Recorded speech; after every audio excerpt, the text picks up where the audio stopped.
اگر آپ غور کریں تو مصائب اور مشکلات اتنی ہی شدید ہوتی ہیں جتنا کہ آپ نے ان کو بنا دیا ہوتا ہے، اور وہ آپ کی ساری زندگی کا ایک حصہ ہوتی ہیں، ساری زندگی نہیں ہوتی۔ بندہ یہ سمجھتا ہے کہ یہ ساری کی ساری میری زندگی ہے اور وہ برباد ہو گئی، تباہ ہو گئی۔ مجھے یاد آیا آپ سے بات کرتے ہوئے کہ ایک منگ بادشاہ کے عہد میں ایک غریب آدمی تھا، گاؤں کے رہنے والا، بہت ہی غریب آدمی تھا، لیکن تھا وہ ایک صوفی آدمی، روحانیت سے اس کا گہرا تعلق تھا۔ تو ایک غریب آدمی کے پاس ایک خوبصورت گھوڑا تھا، اعلیٰ درجے کا گھوڑا، دنیا اسے دیکھنے کے لیے آتی تھی۔ اس نے بڑے پیار کے ساتھ گھر کے قریب چھوٹا سا استبل بنا رکھا تھا۔ اس کا عشق کچھ نہیں تھا، اس کے پاس اور کچھ نہیں تھا، ایک ہی گھوڑا تھا اس کے پاس۔ بادشاہ وقت کو پتہ چلا کہ ایک گھوڑا اس کے پاس جو کہ بہت اعلیٰ درجے کا ہے تو اسے حاصل کرنا چاہیے۔ تو بادشاہ اپنے حواریوں کے ساتھ، امیروں وزیروں کے ساتھ اس کے پاس آیا، کہنے لگا، اے فقیر، مانگ کیا مانگتا ہے اس گھوڑے کے بدلے میں؟ اس نے کہا، حضور، یہ بکاؤ مال نہیں ہے، یہ شوق سے رکھا ہوا ہے، یہ بیچا نہیں جا سکتا، یہ تو بیچنے والی چیز ہی نہیں۔ اس نے کہا، نہیں، ہم تجھے منہ مانگی قیمت دیں گے۔ اس نے کہا، نہیں جی، میں نے بیچنا ہی نہیں۔ اس نے کہا، پھر غور کر لے، ہم تجھے ایک پرگنہ، ایک ریاست دیں گے، اس کے بدلے میں یہ ایک گھوڑا دے دے۔ وہ پھر بھی نہ مانا، ضدی آدمی تھا۔ سودا چکتے چکتے معاملہ یہاں تک پہنچ گیا کہ نے کہا، آدھی سلطنت لے لے، گھوڑا مجھے دے دے۔ اس نے کہا، جناب علی، میں نے بتایا نا کہ اس کا کوئی مول نہیں، اگر یہ بکنے والی چیز ہوتی تو میں دے دیتا آپ کو، لیکن یہ بکنے والی چیز نہیں ہے۔ تو اس نے کہا، اچھا، تیری مرضی۔ بادشاہ چلا گیا۔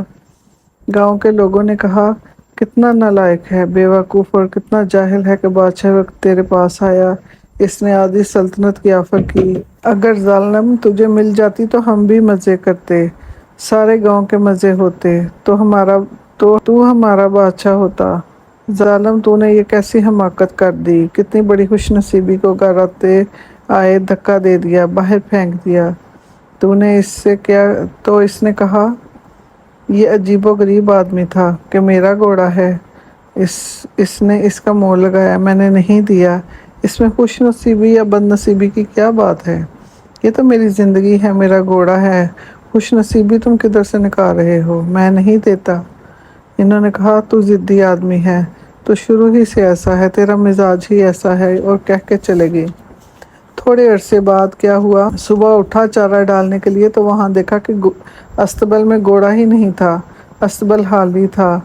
گاؤں کے لوگ آئے، روتے پیٹتے، کہنے لگے، ہمارے گاؤں کا حسن تباہ ہو گیا، تو اس سے کہا تھا نا کہ بادشاہ وقت کے ساتھ زور آزمائی نہیں کرتے، تیرا گھوڑا تیرے پاس نہیں رہا، تیرے ساتھ بڑا ظلم ہوا، تو تباہ ہو گیا، برباد ہو گیا۔ اس نے کہا، میں کہاں تباہ ہو گیا، کہاں سے برباد ہو گیا؟ ایک گھوڑا تھا، چھوٹی سی چیز تھی، میری زندگی تو بہت بڑی ہے، یہ اس کا ایک حصہ تھا، حصے کے اوپر میری ساری زندگی کو کیوں پھیلا کر کہہ رہے ہو؟ چونکہ تمہارا گھوڑا چلا گیا اس لیے تم برباد ہو گئے، معمولی سی بات ہے۔ انہوں نے کہا، نہیں، تو بیوقوف آدمی ہے، تجھے اللہ نے عقل ہی نہیں دی۔ اور وہ پھر واپس چلے گئے۔ کوئی 1 مہینہ 11 دن بعد اس کا گھوڑا ہنہناتا ہوا واپس آیا۔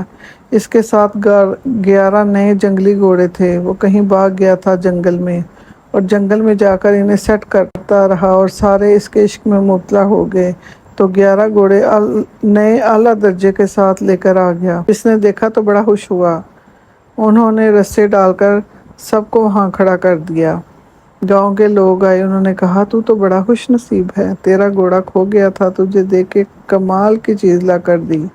اس نے کہا، میری کہاں خوش نصیبی ہے، گھوڑا تھا، چلا گیا، واپس آ گیا، تو میری ساری زندگی کچھ اور ہے۔ تم ایک واقعہ پکڑ لیتے ہو، تم اتنے نالائق لوگ سمجھتے نہیں ہو، تم آ کر کہتے ہو کیا خوش نصیبی ہے جو گھوڑے جنگل سے آئے تھے، وہ جنگلی گھوڑے تھے، اب ان کو سدھارنا بڑا مشکل کام ہے۔ تو اس آدمی کا ایک اکلوتا بیٹا تھا، بہت پیارا، جی جان سے عزیز تھا۔ ایک بیٹا تھا اور ایک باپ تھا۔ اس نے کہا، باپ، یہ جنگلی گھوڑے ہیں، میں ان کو سدھاروں گا، کروں گا۔ چنانچہ اس نے ایک رسہ پکڑ کر پھینکا اور اس کے منہ میں لگام دے کے اس کے اوپر چڑھ کے اسے سب سے صحت مند جنگلی